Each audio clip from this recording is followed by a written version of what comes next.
আলহামদুলিল্লাহি ওয়া কাফা ওয়া সালামুন আলা ইবাদিহিল্লাযীনা ইসতাফা আম্মা বা'দ। আজ 15তম তারাবি।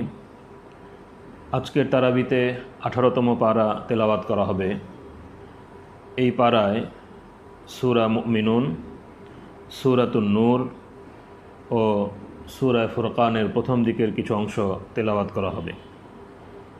প্রথম সূরা মুমিনুন। এই সূরার সূচনাই হয়েছে মুমিনদের কিছু বৈশিষ্ট্যের উল্লেখের মাধ্যমে, যে সকল বৈশিষ্ট্যের মাধ্যমে মুমিনগণ জান্নাতুল ফিরদাউসের অধিকারী হবেন। আল্লাহ তাআলা তাদেরকে জান্নাতুল ফিরদাউসের প্রতিশ্রুতি দিয়েছেন। সেই বৈশিষ্ট্যগুলো এই সূরার শুরুতে উল্লেখিত হয়েছে। 7টি গুণ, 7টি বৈশিষ্ট্য। 1, রিয়া ও নেফাক থেকে মুক্ত সাচ্চা ঈমান। 2, খুশুওয়ালা নামাজ। খুশু বলা হয় অন্তরকে বিনয়ের সাথে নামাজের অভিমুখী রাখা। তো আলিমগণ খুশু অর্জনের পন্থা উল্লেখ করেছেন। এর বিভিন্ন স্তর রয়েছে। তো এর সহজ পন্থা হলো নামাজে মুখে যা পড়া হয় তার দিকে ধ্যান রাখা, ইচ্ছাকৃতভাবে অন্য কোনো বিষয়ে চিন্তা না করা। অনিচ্ছাকৃতভাবে কোনো দিকে খেয়াল চলে গেলে সেটা ধর্তব্য নয়, কিন্তু স্মরণ হওয়া মাত্র আবার নামাজের শব্দাবলীর প্রতি মনোযোগ ফিরিয়ে আনা, এটা কর্তব্য। 3, সব রকমের বেহুদা ও অর্থহীন কাজ থেকে বেঁচে থাকা। যে কাজে দুনিয়ারও কোনো ফায়দা নেই, আখিরাতেরও কোনো ফায়দা নেই, এরকমের কাজ থেকে বেঁচে থাকা। 4, যাকাত সম্পাদন করা। এখানে শব্দটি ওয়াল্লাযীনা হুম লিয-যাকাতি ফাঈলুন, যাকাত সম্পাদনকারী, এই শব্দে উল্লেখিত হয়েছে। যাকাতের আবিধানিক অর্থ হলো পাক পবিত্র করা। আল্লাহ তাআলা মুমিনদের উপর ফরজ করেছেন তারা যেন তাদের সম্পদের একটা অংশ গরিবদেরকে দান করে। এটা ইসলামের একটি মৌলিক ইবাদত, পরিভাষায় একে যাকাত বলা হয়। এর কারণ হলো যে এর ফলে ব্যক্তির অবশিষ্ট সম্পদ পবিত্র হয়ে যায় এবং তার অন্তরও পরিশুদ্ধ হয়।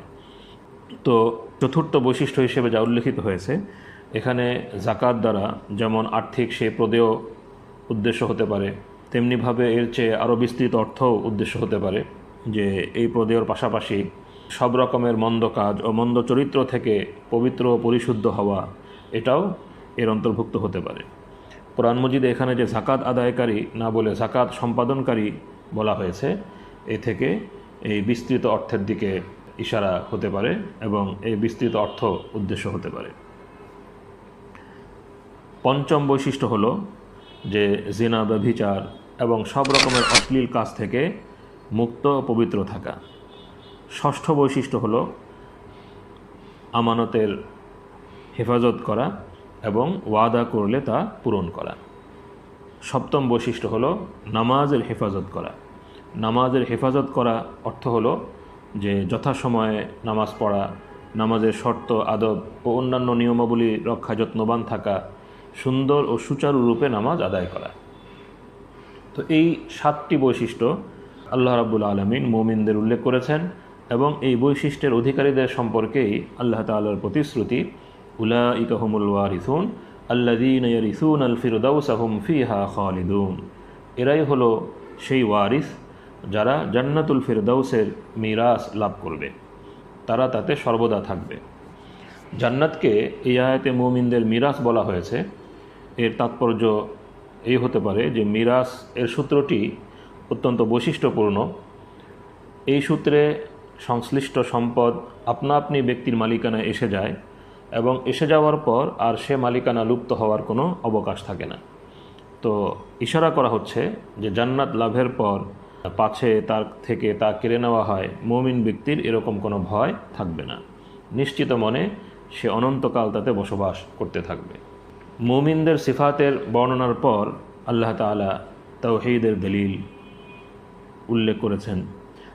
মানুষের নিজের সত্তায় এবং তার সৃজনের বিভিন্ন স্তরে আল্লাহ রাব্বুল আলামিনের সৃষ্টি কুশলতা, তার পরাক্রম, তার শক্তি এবং তাওহীদের যে দলিল রয়েছে তা এখানে 12 নম্বর আয়াত থেকে উল্লেখ করা হয়েছে।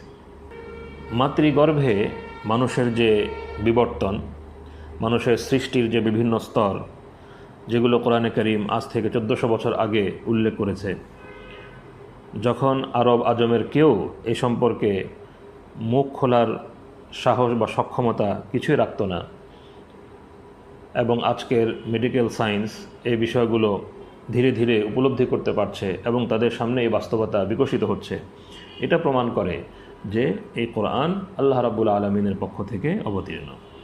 আরবের উম্মি নবী, মরুচারী উম্মি নবী হজরত মুহাম্মদ মুস্তাফা সাল্লাল্লাহু আলাইহি ওয়াসাল্লামের পক্ষে ওয়াহির সূত্র ছাড়া কিছুতেই এই বাস্তবতা জানার এবং উম্মতকে জানানোর উপায় ছিল না।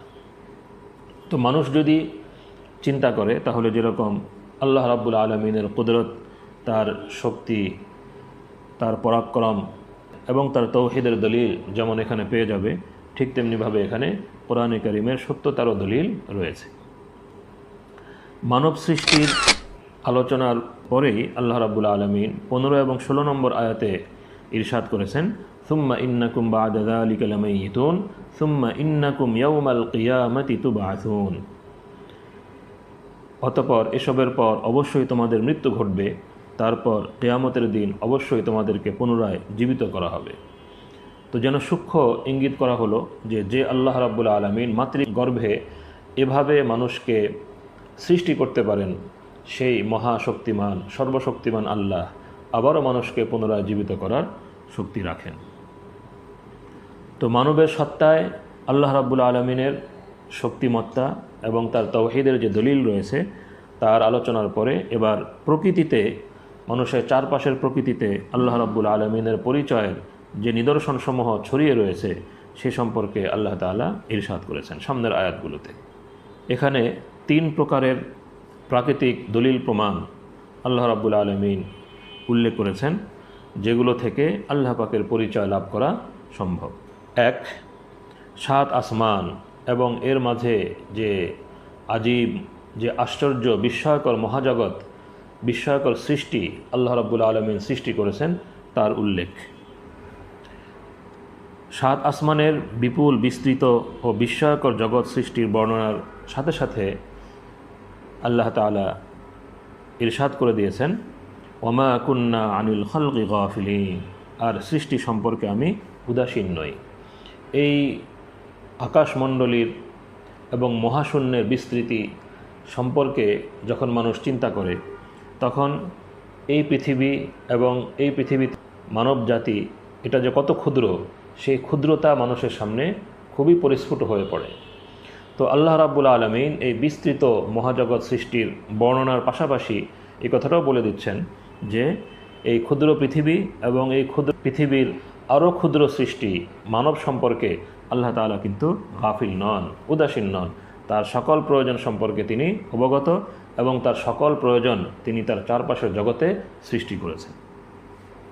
এ প্রসঙ্গে দ্বিতীয় দলিল, যে মেঘমালা থেকে বৃষ্টি বর্ষণ করা এবং এর মাধ্যমে চারপাশের জগতে মানুষের জন্য সব রকমের ফল ফসল উৎপন্ন করা, এবং বৃষ্টির মাধ্যমে আল্লাহ তাআলা যে পানি বর্ষণ করছেন যা মানুষের এবং গোটা জীবজগতের বেঁচে থাকার জন্য বিকল্পহীন একটি উপকরণ, সেই পানিকে সংরক্ষণ করার প্রতিও আল্লাহ রাব্বুল আলামিন এই আয়াতে ইশারা করেছেন যে আল্লাহ তাআলা কিভাবে এই বৃষ্টির পানিকে বিস্ময়কর পন্থায় সংরক্ষণ করেন, যা আল্লাহর কুদরত, তার শক্তিমত্তা, তার রহমতের প্রমাণ।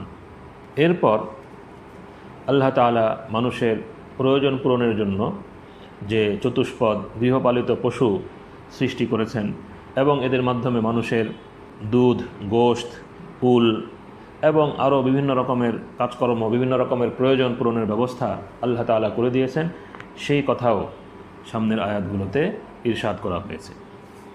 তো মানুষ যদি তার সত্তার এবং তার চারপাশের প্রকৃতিতে ছড়িয়ে থাকা আল্লাহ পাকের কুদরত এবং রহমতের এই সকল প্রমাণ চিন্তাশীলতার সাথে গ্রহণ করে, চিন্তা ভাবনা করে, তাহলে সে বুঝতে পারবে যে এই সব কিছু প্রমাণ করছে যে আল্লাহই হলেন মাবুদ, তিনি ইলাহ, তিনি ছাড়া আর কোনো ইলাহ ও মাবুদ নেই।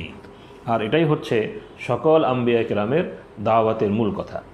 তো এই চিন্তাশীলতা এবং যুক্তি বুদ্ধি বিবেচনাকে ব্যবহার করার মাধ্যমে আল্লাহ পাকের যে তাওহীদের, আল্লাহ পাকের কুদরতের এবং রহমতের যে প্রমাণসমূহ উপলব্ধি করা সম্ভব সেই যুক্তিভিত্তিক প্রমাণগুলো আলোচনা করার পরে আল্লাহ রাব্বুল আলামিন এবার যুগে যুগে আম্বিয়া কেরামের দাওয়াতের উল্লেখের প্রতি অগ্রসর হয়েছেন। এরপরে কোরআনে কারিমে সামনের আয়াতগুলোতে আম্বিয়া কেরামের দাওয়াত উল্লেখিত হয়েছে। এই প্রসঙ্গে হযরত নূহ, হযরত হুদ, হযরত সালেহ, হযরত মূসা, হযরত হারুন এবং হযরত ঈসা আলাইহিমুসসালামের ঘটনাবলী বর্ণিত হয়েছে। তাদের সবার দাওয়াতের মূল কথা ছিল তাওহীদ। তাদের সবাই তাওহীদের প্রতি তাদের উম্মতকে ডেকেছেন এবং তাওহীদের কথাই বলেছেন। কিন্তু এরপরে মানুষ ধীরে ধীরে সেই তাওহীদের দাওয়াত থেকে বিচ্যুত হয়েছে এবং তাওহীদ পরিপন্থী শিরিক এবং কুফর উদ্ভাবন করেছে এবং সেগুলো সমাজে ছড়িয়ে পড়েছে। 52 থেকে 55 নম্বর আয়াতে আল্লাহ রাব্বুল আলামিন এই বিষয়টি ইরশাদ করেছেন, ওয়া ইন্না হাযিহি উম্মাতুকুম উম্মাতান ওয়াহিদাহ ওয়া আনা রাব্বুকুম ফাত্তাকুন ফাতাকাত্তাউ আমরাহুম বাইনাহুম যুবরা কুল্লু হিজবিন বিমা লাদাইহিম ফারিহুন ফাযারহুম ফি গামরাতিহিম হাত্তা হিন। বস্তুত এটাই তোমাদের দিন, একই দিন, তাওহীদের দিন, আর আমি তোমাদের রব, তোমাদের প্রতিপালক, সুতরাং অন্তরে শুধু আমারই ভয় জাগ্রত রাখো। কিন্তু ঘটল এই যে মানুষ নিজেদের দ্বীনের ব্যাপারে পরস্পরে বিভেদে লিপ্ত হয়ে বহু দল সৃষ্টি করল। তাওহীদের শিক্ষা থেকে বিচ্যুত হয়ে এবং আম্বিয়া কেরামের পথ থেকে বিচ্যুত হয়ে তারা নতুন নতুন মতবাদ এবং নতুন নতুন সম্প্রদায় সৃষ্টি করল। প্রতিটি দল নিজেদের ভাবনা মতে যে পন্থা অবলম্বন করেছিল তা নিয়েই উৎফুল্ল রইল। সুতরাং হে রাসূল সাল্লাল্লাহু আলাইহি ওয়াসাল্লাম তাদেরকে নির্দিষ্ট এককাল পর্যন্ত নিজেদের অজ্ঞতার ভেতর নিমজ্জিত থাকতে দিন। তো যুগে যুগে মানুষ যে তাওহীদের শিক্ষা থেকে এবং আম্বিয়া কেরামের শিক্ষা থেকে বিচ্যুত হয়েছে, যার শেষ প্রকাশ ঘটেছে শেষ নবী হযরত মুহাম্মদ মুস্তাফা সাল্লাল্লাহু আলাইহি ওয়াসাল্লামের মাধ্যমে। কোরআনে কারীম আগমন করার পরে এবং নবী সাল্লাল্লাহু আলাইহি ওয়াসাল্লামের মাধ্যমে আল্লাহ পাকের বিধান, সত্য বিধান সামনে এসে যাওয়ার পরেও তারা যে তা থেকে বিচ্যুত হয়েছে, এর কারণ কি? তারা দুই ভাগে বিভক্ত হয়েছে। এর কারণ হলো যে চিন্তা বিমুখতা ও সত্য বিমুখতা। তারা চিন্তা বিমুখ এবং সত্য বিমুখ, এবং তারা দুনিয়ামুখী, দুনিয়াকেই তাদের একমাত্র জীবন মনে করেছে এবং দুনিয়ার মোহে তারা আক্রান্ত হয়েছে এবং দুনিয়া নিয়েই লিপ্ত থেকেছে। সামনের আয়াতগুলোতে আল্লাহ রাব্বুল আলামিন এই বিষয়টি ইরশাদ করেছেন। এখানে একটি গুরুত্বপূর্ণ বিষয় ফয়সালা করে দেওয়া হয়েছে যে প্রকৃত কল্যাণ প্রাপ্ত কারা, যারা দুনিয়াতে শুধু ধন সম্পদ, ক্ষমতা, প্রতিপত্তি অর্জন করেছে তারাই কি কল্যাণপ্রাপ্ত, নাকি যারা ঈমান এবং আমলে সালেহ লাভ করেছে তারা কল্যাণপ্রাপ্ত? এখানে 55 থেকে 61 নম্বর আয়াতে আল্লাহ রাব্বুল আলামিন এই বিষয়টি ইরশাদ করে দিয়েছেন। তারা কি মনে করে আমি তাদেরকে যে ধন সম্পদ ও সন্তান সন্ততি দিয়ে যাচ্ছি তা দ্বারা তাদের কল্যাণ সাধনে তরা দেখাচ্ছি? কাফেররা এমনটাই মনে করত যে আল্লাহ তাআলা আমাদেরকে ধনে জনে সম্পন্নতা দান করেছেন, এ থেকে বোঝা যায় তিনি আমাদের প্রতি খুশি। আল্লাহ তাআলা বলেন যে বরং প্রকৃত অবস্থা সম্পর্কে তাদের কোনো অনুভূতি নেই। প্রকৃত কল্যাণ তো তারাই লাভ করেছে যারা নিজ প্রতিপালকের ভয়ে ভীত এবং যারা নিজ প্রতিপালকের আয়াতসমূহের প্রতি ঈমান রাখে, যারা নিজ প্রতিপালকের সাথে কাউকে শরিক করে না এবং যারা যে কোনো কাজই করে তা করার সময় তাদের অন্তর এই ভয়ে ভীত থাকে যে তাদেরকে তাদের প্রতিপালকের কাছে ফিরে যেতে হবে। তাদের সম্পর্কে আল্লাহ তাআলা ইরশাদ করেন, উলাইকা ইউসারিউনা ফিল খায়রাত ওয়া হুম লাহা সাবিকুন। তারাই কল্যাণ অর্জনে তৎপরতা প্রদর্শন করছে এবং তারাই কল্যাণের দিকে অগ্রসর হচ্ছে দ্রুত গতিতে। তো আল্লাহ তাআলার পক্ষ থেকে সুস্পষ্ট শিক্ষা, নির্দেশনা এবং সুস্পষ্ট সত্য সহকারে যে কোরআনে কারীম নাজিল হয়েছে, কাফিররা কেন সেই কোরআনে কারীম থেকে বিচ্যুত হয়? সেই কোরআনে কারীমের নূর এবং আলো থেকে কেন বিচ্যুত হয়? 68 থেকে 74 নম্বর আয়াতে খুবই গুরুত্বপূর্ণ বিষয় ইরশাদ করা হয়েছে। আফালাম ইয়াদাব্বারুল কওল আম জাআহুম মা লাম ইয়াতি আবাআহুমুল আউওয়ালিন আম লাম ইয়ারিফু রাসূলাহুম ফাহুম লাহু মুনকিরুন আম ইয়াকুলুনা বিহি জিন্নাহ বাল জাআহুম বিল হাক্কি ওয়া আকসারুহুম লিল হাক্কি কারিহুন। অর্থাৎ কাফিররা নবী সাল্লাল্লাহু আলাইহি ওয়াসাল্লামকে যে অস্বীকার করত, কেন অস্বীকার করত? তিনি কি তাদের কাছে অভিনব কোনো বিষয় নিয়ে এসেছিলেন যা পূর্ববর্তী নবীদের থেকে সম্পূর্ণ আলাদা? তার মহান আখলাক চরিত্র কি তাদের কাছে অজ্ঞাত ছিল? নাকি তারা সত্যি সত্যি মনে করত তিনি নাউজুবিল্লাহ একজন উন্মাদ? আসলে এর কোনোটি তাদের অস্বীকৃতির কারণ নয়, বরং প্রকৃত কারণ ছিল অন্য কিছু, আর তা হচ্ছে তিনি যে সত্যের বাণী নিয়ে এসেছিলেন তা তাদের ইচ্ছা অভিরুচির বিপরীত ছিল। তাই তাকে অস্বীকার করার জন্য এক একবার এক এক বাহানা দেখাতো। তো কোরআনকে অস্বীকার করার, কোরআন থেকে বিমুখ হওয়ার মূল কারণ এই আয়াতগুলোতে উল্লেখিত হয়েছে, যে মূল কারণ হলো কোরআন সম্পর্কে, সত্য সম্পর্কে চিন্তা বিমুখতা এবং সত্য বিমুখতা। তো যারা কোরআন থেকে বিচ্যুত হয়, বিমুখ হয়, তাদের জন্য আখিরাতে কঠিন শাস্তির ব্যবস্থা রয়েছে, ভয়াবহ শাস্তি তাদের জন্য অপেক্ষা করছে। এই প্রসঙ্গে 82 থেকে 90 নম্বর পর্যন্ত আয়াতে আল্লাহ তাআলা আখিরাত সম্পর্কে ইরশাদ করেছেন। যারা কাফির তারা তো সত্য থেকে বিমুখ হতেই পারে এজন্য যে তারা আখিরাত থেকে গাফিল। পুনরুত্থান, পুনরায় আল্লাহ পাক তাদেরকে সৃষ্টি করবেন, আল্লাহ পাকের সামনে জবাবদিহিতার মুখোমুখি হতে হবে এবং সেখানে ভয়াবহ পরিস্থিতির মুখোমুখি হতে হবে, এই সত্য ও বাস্তবতা সম্পর্কে গাফিল থাকার কারণেই তারা সত্য বিমুখ হয়ে জীবনযাপন করার সাহস করতে পারে। তো কাফিরদের, মক্কার মুশরিকদের অবস্থাও তাই ছিল। ইরশাদ হয়েছে 82 নম্বর আয়াতে, ক্বালু আইযা মিতনা ওয়া কুন্না তুরাবান ওয়া ইযামান আইন্না লামাবউসুন। তারা বলে, আমরা যখন মারা যাব এবং মাটি ও অস্থিতে পরিণত হব, তখনও কি আমাদেরকে পুনরুজ্জীবিত করে তোলা হবে? এর জবাবে আল্লাহ তাআলা ইরশাদ করেন, কুল লিমানিল আরদু ওয়া মান ফিহা ইন কুনতুম তা'লামুন সায়াকুলুনা লিল্লাহ কুল আফালা তাযাক্কারুন কুল মান রাব্বুস সামাওয়াতি সাব'i ওয়া রাব্বুল আরশিল আযীম সায়াকুলুনা লিল্লাহ কুল আফালা তাত্তাকুন কুল মান বিয়াদিহি মালাকুতু কুল্লি শাইইন ওয়া হুয়া ইউজিরু ওয়া লা ইউজারু আলাইহি ইন কুনতুম তা'লামুন সায়াকুলুনা লিল্লাহ কুল ফাআন্না তুসহারুন বাল আতাইনাহুম বিল হক ওয়া ইন্নাহুম লাকাযিবুন। অর্থাৎ হে রাসূল সাল্লাল্লাহু আলাইহি ওয়াসাল্লাম, তাদেরকে জিজ্ঞাসা করুন, এই পৃথিবী এবং এতে যারা বাস করছে তারা কার মালিকানায়? যদি জানো বলো। তারা অবশ্যই বলবে আল্লাহর। তো এই গোটা পৃথিবী এবং পৃথিবীতে যা কিছু আছে তা যদি আল্লাহর হয়, এই সব কিছু যদি আল্লাহ সৃষ্টি করে থাকেন, তাহলে তিনি কেন আবার মানুষকে পুনরায় সৃষ্টি করতে পারবেন না? বলো, কে 7 আকাশের মালিক এবং মহা আরশের মালিক? যিনি এই বিশাল মহাজগৎকে সৃষ্টি করেছেন, সে আল্লাহ রাব্বুল আলামিন কত বড় শক্তিমত্তার অধিকারী। সেই সর্বশক্তিমান আল্লাহর আযাবকে কি ভয় করা উচিত নয়? বলো, কে তিনি যার হাতে সব কিছুর পূর্ণ কর্তৃত্ব এবং যিনি আশ্রয় দান করেন আর তার বিপরীতে কেউ কাউকে আশ্রয় দিতে পারে না? তারা বলবে সমস্ত কর্তৃত্ব আল্লাহর।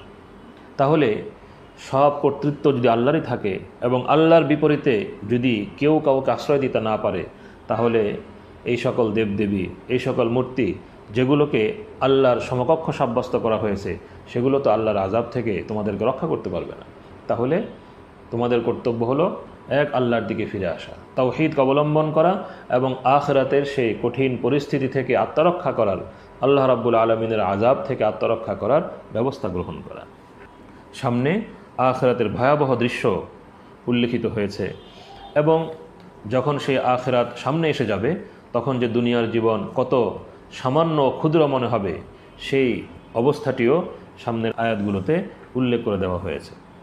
112 নম্বর আয়াতে ইরশাদ হয়েছে, ক্বালা কাম লাবিসতুম ফিল আরদি আদাদা সিনিন। আল্লাহ জাহান্নামীদেরকে বলবেন, তোমরা পৃথিবীতে কত বছর থেকেছ? ক্বালু লাবিসনা ইয়াওমান আও বা'দা ইয়াওম ফাসআলিল আদিন। তারা বলবে, আমরা একদিন বা একদিনেরও কম থেকেছি, আমাদের তো ভালো মনে নেই, কাজেই যারা সময় গণনা করেছেন তাদেরকে জিজ্ঞেস করুন। অর্থাৎ এখন তো নিজেরাই দেখতে পাচ্ছে যে দুনিয়ার জীবন একদিন হোক বা তার চেয়ে কম হোক বা বেশি হোক, আখিরাতের তুলনায় তা খুবই সামান্য ছিল। এই কথাই তো তোমাদেরকে দুনিয়ায় বলা হতো, কিন্তু তোমরা তা মানতে প্রস্তুত ছিলে না। আহা, এ সত্য যদি তোমরা তখনই বুঝতে, তবে আজ তোমাদের এ পরিণাম হতো না। এই সূরাতে বেশ কিছু দোয়াও শেখানো হয়েছে। সূরা 93 থেকে 98 নম্বর আয়াত পর্যন্ত আল্লাহ রসুল সাল্লাল্লাহু আলাইহি ওয়াসাল্লামকে দোয়া করতে শেখানো হয়েছে। দোয়া এবং আচরণ দুটো বিষয়ই শেখানো হয়েছে। কুর রব্বি ইম্মা তুরিয়ান্নি মা ইউআদুন রব্বি ফালা তাজআলনি ফিল কওমিল যালিমিন ওয়া ইন্না আলা আন নুরিয়াকা মা নাইদুহুম লাকাদিরুন ইদফা বিল্লাতি হিয়া আহসানুস সাইয়্যাহ নাহনু আ'লামু বিমা ইয়াসিফুন ওয়া কুর রব্বি আউযু বিকা মিন হামাযাতিশ শায়াতিন ওয়া আউযু বিকা রব্বি আন ইয়াহদুরুন।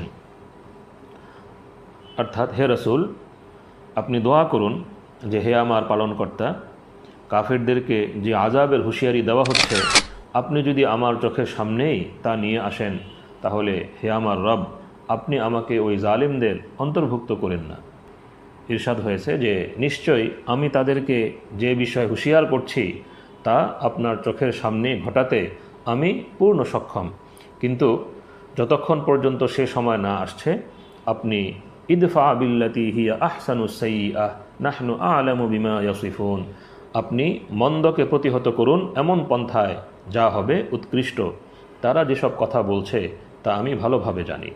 অর্থাৎ তাদের অসার কথাবার্তা, তাদের দেয়া দুঃখ কষ্ট, এই সব কিছু যতদূর সম্ভব নম্রতা, সদাচরণ ও চারিত্রিক মাধুর্য দ্বারা আপনি প্রতিরোধ করুন, এর জবাব দিন।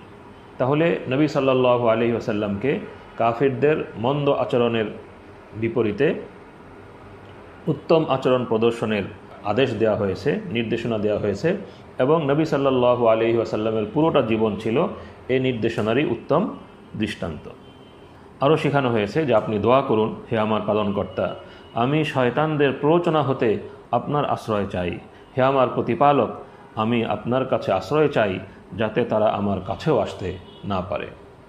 তাহলে মুমিনের কর্তব্য হলো সর্বাবস্থায় শয়তানের প্ররোচনা থেকে রক্ষা পাওয়ার জন্য আল্লাহ রাব্বুল আলামিনের কাছে দোয়া করতে থাকা। এই সূরার শেষ আয়াতেও একটি দোয়ার মাধ্যমে শেষ হয়েছে। 118 নম্বর আয়াতে ইরশাদ হয়েছে, ওয়াকুর রব্বি গফির ওয়ারহাম ওয়া আনতা খায়রুর রাহিমিন, হে আমার প্রতিপালক, ত্রুটিসমূহ ক্ষমা করুন, দয়া করুন, নিশ্চয় আপনি দয়ালুদের মধ্যে শ্রেষ্ঠ দয়ালু। দ্বিতীয় সূরা সূরাতুন নূর, এই সূরা মাদানী, সম্ভবত হিজরতের পর 6ষ্ঠ বছর এই সূরাটি নাজিল হয়েছে। এজন্য এই সূরায় আমরা দেখি যে পারিবারিক সামাজিক অনেক বিধিবিধান বর্ণিত হয়েছে। এই সূরার কেন্দ্রীয় বিষয়বস্তু হলো সমাজ থেকে অশ্লীল অশালীন কর্মকাণ্ডের বিলোপ সাধন এবং সচ্চরিত্রতা ও শালীনতার প্রসার দান। এই সংক্রান্ত বিভিন্ন বিধান এই সূরাতে বর্ণিত হয়েছে। পূর্বের সূরায় মুমিনদের যে গুণ ও বৈশিষ্ট্য উল্লেখ করা হয়েছিল তার মধ্যে একটি গুরুত্বপূর্ণ বৈশিষ্ট্য ছিল সচ্চরিত্র। বলা হয়েছিল যে তারা পুত পবিত্র জীবনযাপন করেন। এবার এই সূরায় পুত পবিত্র জীবনযাপনের জন্য প্রয়োজনীয় বিধিবিধান, নীতি ও নির্দেশনা বর্ণিত হয়েছে। সে প্রসঙ্গেই প্রথমে এসেছে জিনা ব্যভিচারের শাস্তি। ব্যভিচারের শাস্তি কোরআনে কারিমে উল্লেখ করা হয়েছে 100 চাবুক। এটা অবিবাহিত পুরুষ বা অবিবাহিতা নারীর ক্ষেত্রে প্রযোজ্য। পক্ষান্তরে অপরাধ যদি কোনো বিবাহিত পুরুষ বা বিবাহিতা নারী করে তাহলে সেক্ষেত্রে শাস্তি হলো রজম, অর্থাৎ পাথর মেরে হত্যা করা। নবী সাল্লাল্লাহু আলাইহি ওয়াসাল্লাম তাঁর বিভিন্ন বাণী ও বাস্তব কর্মের দ্বারা এই ব্যাখ্যা করে দিয়েছেন। দ্বিতীয় বিষয় হলো ব্যভিচারী নারী পুরুষের বিবাহ সংক্রান্ত বিধান। তৃতীয় বিষয় হলো হাদ্দে কাযাফ, অর্থাৎ সচ্চরিত্রবান নারী বা পুরুষকে ব্যভিচারের মিথ্যা অপবাদ দেওয়ার শাস্তি। জিনা ব্যভিচার যেমন অত্যন্ত গুরুতর পাপ এবং কদর্য অপরাধ, ঠিক তেমনি ব্যভিচারের অপবাদ দেওয়াও অত্যন্ত কঠিন গুনাহ। চতুর্থ বিষয় হলো লিআন। লিআন অর্থ কোনো স্বামী তার স্ত্রীকে ব্যভিচারের অভিযুক্ত করলে কোরআনের যে নিয়ম, সে নিয়ম অনুসারে তাকেও 4 জন সাক্ষী উপস্থিত করতে হবে। কিন্তু সে যদি তা করতে সক্ষম না হয় তাহলে নিয়ম অনুযায়ী তাকেও অপবাদের শাস্তি অর্থাৎ 80 দোররার শাস্তি ভোগ করতে হবে। কিন্তু স্বামী স্ত্রীর বিশেষ সম্পর্কের কারণে তাদের জন্য কোরআনে কারিমে বিশেষ ব্যবস্থা দেওয়া হয়েছে। পরিভাষায় একেই লিআন বলা হয়। 6 নম্বর আয়াত থেকে 9 নম্বর আয়াত পর্যন্ত সেই বিশেষ ব্যবস্থারই বিবরণ উল্লেখিত হয়েছে, যার সারমর্ম হলো যে কাজী স্বামী স্ত্রীর প্রত্যেককে 5 বার করে কসম করতে বলবে। তাদেরকে কসম করতে হবে কোরআনে মজিদে বর্ণিত পদ্ধতিতে এবং সেই শব্দাবলিতে। তো এইটুকু কোরআনে কারিমে উল্লেখিত হয়েছে। আর এর পুরো ব্যবস্থাটা হলো যে কসম করানোর আগে কাজী তাদেরকে নসিহত করবেন, তাদেরকে বলবেন যে দেখো, আখিরাতের আযাব দুনিয়ার শাস্তি অপেক্ষা অনেক কঠিন, কাজেই মিথ্যা কসম করো না, প্রকৃত ঘটনা স্বীকার করে ফেলো। স্ত্রী কসম না করে তার অপরাধ স্বীকার করলে তার উপর ব্যভিচারের হাদ আরোপ হবে।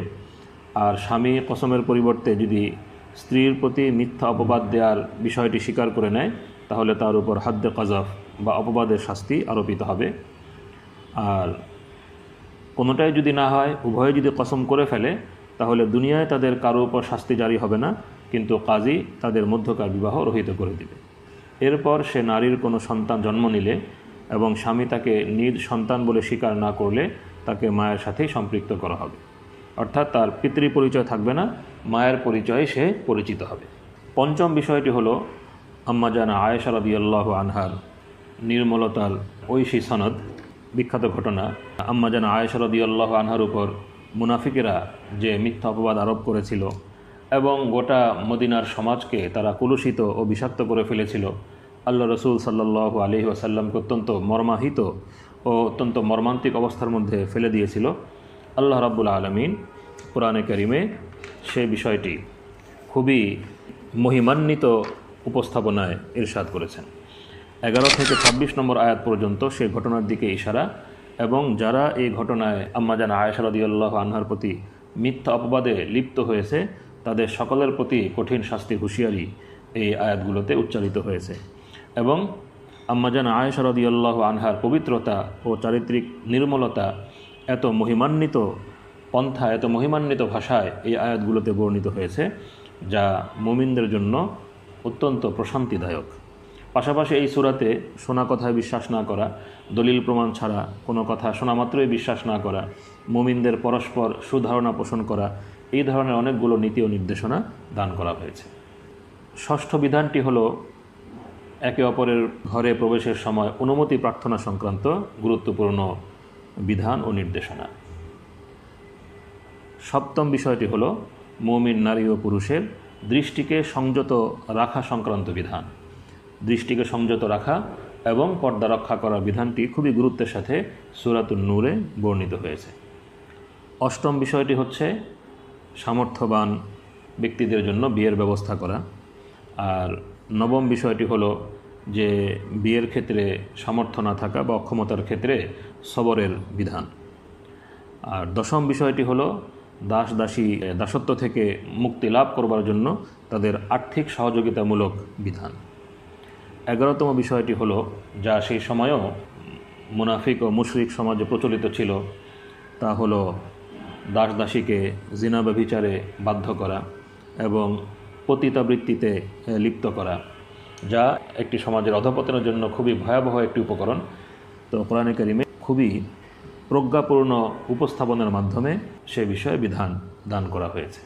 এরপরে 35 নম্বর আয়াত থেকে 40 নম্বর আয়াত পর্যন্ত ঈমান ও কুফরকে অত্যন্ত গভীর ও হৃদয়গ্রাহী উপমার মাধ্যমে উপস্থাপন করা হয়েছে। ইরশাদ হয়েছে, আল্লাহু নূরুস সামাওয়াতি ওয়াল আরদ মাসালু নূরিহি কামিশকাতিন ফিহা মিসবাহ ইলা আখিরিল আয়া। আল্লাহ আকাশমণ্ডলী ও পৃথিবীর নূর, এর সরল অর্থ হচ্ছে যে আসমান জমিনের সমস্ত মখলুক হেদায়েতের আলো পায় শুধু আল্লাহ তাআলার নিকট থেকেই। তো হেদায়েতের দৃষ্টান্ত হলো, যা আল্লাহর পক্ষ থেকে আসে, তা হলো যেন একটি তাক যাতে রয়েছে একটি প্রদীপ। প্রদীপটি একটি কাঁচের আবরণের ভেতর, কাঁচও এমন যেন এক উজ্জ্বল নক্ষত্র মুক্তার মতো চমকাচ্ছে। প্রদীপটি বরকতপূর্ণ জৈতুন বৃক্ষের তেল দ্বারা প্রজ্বলিত, যা পশ্চিমেরও নয় পূর্বেরও নয়, অর্থাৎ যে বৃক্ষ এমন অবারিত স্থানে অবস্থিত যে সূর্য পূর্বে থাকুক বা পশ্চিম দিকে তার আলো সর্বাবস্থায় তাতে পড়ে। এরকমের গাছের ফল খুব ভালো হয়, তা পাকেও ভালো এবং তার তেল খুব স্বচ্ছ ও উজ্জ্বল হয়। মনে হয় যেন আগুনের ছোঁয়া না লাগলেও তা এমনি আলো দেবে।